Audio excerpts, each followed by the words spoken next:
Hey guys, welcome to another video. I am going to be going over how I animate my drawings today. I do it in a program which is called Adobe Fresco. It makes it really easy, and guess what? That program is free. So this isn't sponsored or anything. I just love this program. It's usually what I draw in it if I can. And it's great for if you have things like you want to put up an Instagram post, and let me tell you that if it's animated and moving, you're going to get more eyes and more views. Instagram is going to push your reels, right? Because we would share these animations as reels over just kind of something that's just a flat post, right? That's only gets seen by your followers. Okay, so you really, if you want exposure and you want attention, you want to animate things. All right, so and this is a real easy way to do that. I'm going to show you, I'm going to give you some examples of what I've done. But if you play around with it, I promise you it is going to be a whole heck of a lot of fun. And I'm really excited to show this to you. All right, so without further ado, let's get into it.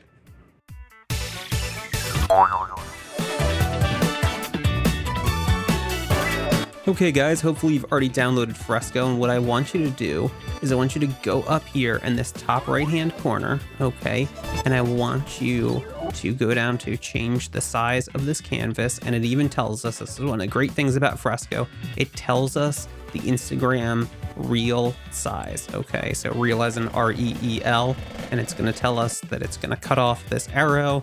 Oh no, not the arrow, but we don't need the arrow, so we're going to let it get cut off. And we're gonna move in here. Okay, and here we have a not so subtle nod to a popular cartoon. If you know what that is, please add it to the comment section. And while you're at it, please give me a like and a subscribe. It helps me out so much. Okay. So on the right-hand side here, you can see that I have opened up the animation menu, okay? And we have a bunch of things going on in this animation menu. Now, one thing you're gonna see that they're going to talk about a lot with the animation is the path. Now, another thing I wanna point out, as you can see here, as this is moving down, that X is where our path originates from, okay? And we can move that X, we can cross it out and put it in a different place. But as it moves down, if we don't have our multiply and overlay, like our shadows and highlights layers all combined into one, it's not gonna move together. So I would recommend combining those first, and I do that by clicking select multiple, okay, and then merge selected. I've just found this is the best way to do this in Fresco. So again, it's select multiple and merge selected, okay? And there we should now just have the burger patty should be one thing on its own. I'm gonna go through and do that with anything else that's there, okay? And remember, we want to keep the actual components separate. So I've got a top bun, a slice of cheese, a burger, and a bottom bun. Okay, so those should be separate elements, but their highlights and shadows should all be combined into each part, if that makes sense. Now what we're going to do is we're going to go back over to that menu, okay? And I kind of am fiddling around with it a little bit here. You can also see at the bottom there's a menu that pops up and says path, since we've already put some animation on this. And let's see if we change that path. See, we're going to go from none to, we're going to do a custom path in a sec here. Okay, so that's the way you erase it, is hitting none if you don't want that animation on the layer anymore. And we want to go to custom. We know we have a bunch of other options there. I'll talk about those in a bit. But for right now, I want you to see this. And you see it's dropping down, okay, slowly. And it might take a few tweaks to get it the way you want. This, I'm going to tell you right now, is not going to come out perfect. This is for demonstration purposes. But if I was doing this for my Instagram or social media in general, it would be a lot more polished and that sort of thing, okay? Now, one thing I want to talk to you about is you see that it's moving really slowly here, okay? Now, the word, I'm going to say the word for speed in adjusting speed, and I'm going to pull it up here, is frames in animation, okay? So the frames per second, right? The more frames you have per second, the faster it's going to move. So if it's less frames like it is here, it's really just 1 frame per second, really slow. If we turn it all the way up, it goes really fast. Well, not really fast, but it goes a lot faster than it was, right? Think about those animation books that you can do where you draw something slightly different on each page. If you flip through it faster, it goes faster, that animation. And if you flip through it really slow, the animation is going to be really slow. So what I'm going to do now is I'm going to show you some of the other options we have here. And what I recommend is just kind of playing around with each of them, right? I believe this is bounce here. Okay. Again, we can go back to our custom, right? And we've got that pathway. All right. There's a bunch of different things you can do. We can change the speed in this menu as well with those frames. It's a lot more in depth of the frames we can change and the things we can do. But again, we just kind of wanted that path where it's just falling down onto the bun. Okay. But I do recommend, one of the best things that I found was just playing around with this stuff for a bit. And I'm happy to give you the intro. I just think that it's great when you can play around with it, because that's how I figured a bunch of these things out. When you're starting out, I would recommend playing around a lot with the different things and then figuring out and planning your piece around the effect you want to use first. Okay? Now I say that because it's just a lot easier to kind of figure out, tweak things, play with them. You want to kind of start smaller and simpler and then get more advanced and add different things. But at first, it's a lot easier, in my opinion at least, to plan your piece around the effect first. And later on, you'll go, oh, I drew this and I want to make it do that. How do I do that? And you'll know because you've already been playing with these effects. At the end of the video, I'll show you some of the animations that I've done, and just I'll also put on screen what effects have been used. Again, here you want to really be just kind of messing around. You see that the cheese is getting ahead of the burger patty, so you kind of have to mess with those frame rates, mess with different things here and there. So it works. Now, if you have watched my video on perspective and how to digitally draw anything, I'm going to put a link to that up on the screen now. You will recognize that our perspective is changing, especially with this burger bun, because it is crossing what? Okay, I want you to think back to that lesson if you watched it, and you should know why our perspective is starting to change as we're crossing an imaginary line that goes across the screen horizontally. Okay, so that's your hint, all right? So I'll give you the answer for that in just a minute, all right? I will say that this perspective issue is the reason why this might not be the best option for this type of animation, okay? And we're just doing a demonstration right now. Again, you can tweak things. I'm gonna show you something else in a little bit, okay? The first thing I'm gonna do though is just kind of show you my process and kind of, playing around with things. Like I said, see what works, what might change things. Is there a way to flip and change that perspective as we're going down on the bun? Okay, I'm gonna try flipping that top burger in different ways, right? There's some flip buttons up top you're gonna see here, okay? The problem with it though was that as that burger bun, right now, it is actually in the correct perspective if we think about where our vanishing point is in this drawing, okay? Where we're thinking about that vanishing point. The cheese might still be a little off, to be honest. But if we look at that, right, that is probably in the right perspective, matching the bun underneath and the patty. I'm pretty happy with that if it was just that, and this was the drawing and that was it. But as it crosses, and here comes the answer, as it crosses that horizon line, okay, that horizon line, remember, it changes how those lines in our perspective should look. So unfortunately, all of the things I try here don't really work. And what we're going to eventually do is move on to something called Cel Animation. Okay, so Cel Animation is a little bit different and does require a little bit more work, but don't worry, I'm going to show it to you. It's not a ton more work, and I'm going to show you some tricks that I've figured out recently that should help. And a lot of times you'll see this when you try to do a transform or warp feature. Okay, so we're trying to transform this bun and I'm looking at, how can we warp it? And it comes up with a, do you want to warp just the bun itself or the motion path as well? And it'll depend on what you're trying to do. Okay, and so again, I would recommend messing with it and seeing. I'm trying to use a perspective warp tool on this to see if it helps out. I'm trying to distort it, a bunch of different things. But in the end, again, it really doesn't work out because of that horizon line, right? So like I said, it wasn't too bad up top there. I was actually pretty happy with it.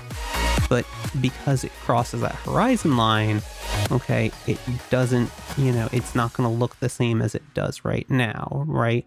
And also as the burger falls, it might fall towards us too, a whole bunch of different things. But you can just see, we wouldn't see the underside of that bun as it laid on top of that top bun, as it laid on top of the cheese and the patty, right?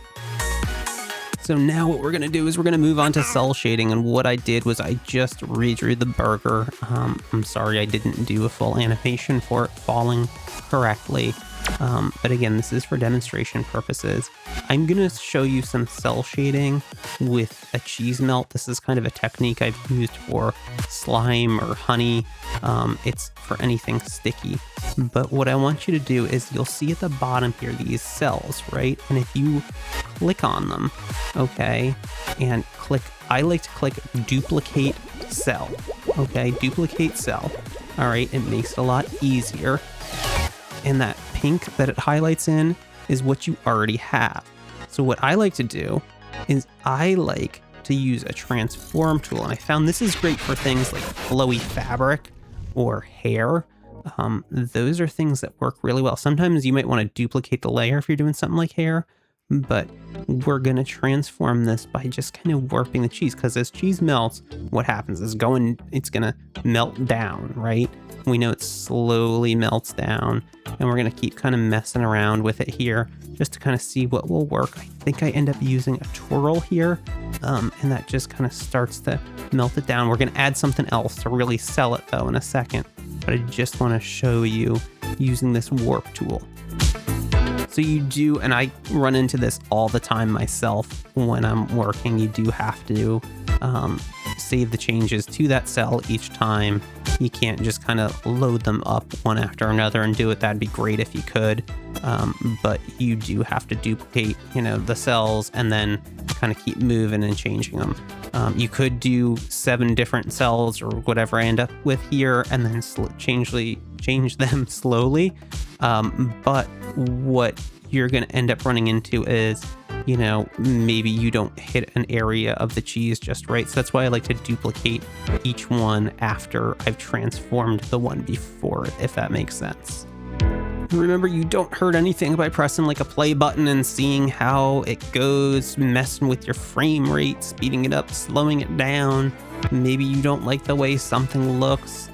I also mess with the brush size here. That's all the way at the bottom of the warp tool, okay, in Fresco. So you can probably see the number there, but you just kind of change that and see what works for you. Again, it's playing around. That's what art is, right? We're just playing around and kind of figuring out what works. And we get to kind of be MacGyver in the whole thing. The other thing you want to do is check in that cell menu there, right in our path menu here, because we've got things like boomerang and loop and play once. Play once is you just go the cells in order, 1, 2, 3, 4, 5, 6, 7. Okay, if we have 7 cells, and I'm not sure what boomerang is. I assume it probably is 1, 2, 3, 4, 5, 6, 7, and then counts back in those cells of 6, 5, 4, 3, 2, 1. But you mess around with it, let me know. Okay, and then loop is just it endlessly just goes 1, 2, 3, 4, 5, 6, 7, 1, 2, 3, 4, 5, 6, 7 over and over and over again. So if we're melting cheese, we don't want a loop or a boomerang. Most likely we probably want to play once, right? Because the cheese is going to melt and you don't really unmelt cheese, okay? Now, the next thing I'm going to do, we're just going to sell it a little bit more here, okay? And I'm going to go up to our brush menu, okay? And I'm going to get a brush, which is called the Jitter Brushes. And it's actually one of the great things about Fresco is we can fill in vector. Okay, we can do that in Clip Studio Paint in our last videos, right? In our how to digitally illustrate anything. But we're going to use this heavy jitter brush, which is a vector brush. We've got a lot of great vector tools. And remember, if you didn't see my videos on that, vector we can expand and shrink without losing any resolution, okay? We don't get that pixelated boxy look. So I'm gonna take this heavy jitter brush in the same color as our cheese, and I'm gonna start just kind of slowly adding to each cell. Okay, and I'm gonna show you what this looks like, but it actually does a good job of mimicking kind of a melted cheese. I also use this for slime. I also have used it, I think at one point I did a cat who had knocked over a honey jar. Okay, that's a great brush to do these things, all right? Also, I want to encourage you, even though I didn't draw them here, to please eat fruits and vegetables. They are very good for you. I want you to stick around for a long time. They help your health, okay? And it really is an important thing for you to get in. Don't view me not drawing fruits and vegetables. I guess primarily vegetables on here. Well, I guess tomatoes a fruit. But not drawing those on here as an endorsement not to eat them. But anyway, just a quick PSA there about this. And here we're gonna see our cheese melting, okay? Again, mess around with frames, right? Cheese is gonna melt slowly. Think about the movement of things, okay? Cheese is gonna melt a lot slower than maybe ice in a hot pan, okay? And so what we're gonna do to really sell this burger as being this hot, steamy, delicious food, right? Is we're going to add some steam lines to it. And one of the things that's awesome about Fresco is you can see here I have a whole bunch of brushes, okay? And it's really easy for me to add them. You just go to your brushes and you hit add brushes, and they have some available already. I believe this one is from a concept art pack. Concept art, if you don't know, usually is a fancy term for people who draw kind of artwork for either a video game. Sometimes you might have it for movies as well, but they do these really, really beautiful paintings, okay? And I made the background blue, okay, just so we can see the steam a lot easier when we're drawing it, right? Because the steam is a lighter color, so if we have that on a white background, it's really hard for us to see what we're doing, okay? I think I probably even tried it for a minute. But it's a lot easier to see it here when we have that darker blue background. And for this is actually something where we can probably be pretty simple, and we can just use that custom path. And you'll see I'm gonna kind of mess around with the origin point of that path, that X, right? But we can just click that X off if we put it in the wrong place and just put it in a new place, okay? And here's our animation of that steamy cheese melting burger, okay? As promised, here's some of my artwork, and I am going to put on the screen just some of the effects I used on these. Some of them are probably easier to see than others, but again, you can figure these out by playing around, okay? And as a reminder, I believe in you. I know you got this. Just keep pushing through. You're gonna get better every day. Even if you don't see it, you're gonna get better every day, all right? Keep pushing. I believe in you.